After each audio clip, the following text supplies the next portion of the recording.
The James Monroe Building is a prominent skyscraper located in Richmond, Virginia, serving as the tallest building in the city.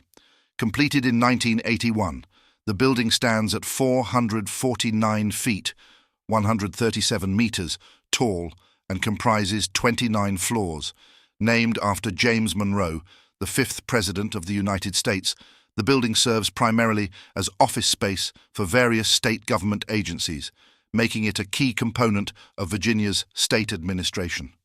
Designed in a modern architectural style, the James Monroe Building features a sleek, rectangular structure with a glass facade that reflects the surrounding cityscape.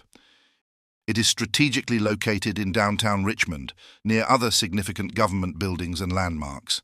The building's location offers easy access to public transportation and major roads, making it convenient for both employees and visitors. In addition to housing government offices, the building also contains conference rooms and meeting spaces that are used for official state functions and events. The James Monroe Building's design includes energy-efficient systems, demonstrating a commitment to sustainability. With its commanding presence and role in the functioning of the state government, the James Monroe Building remains an important landmark in Richmond's skyline.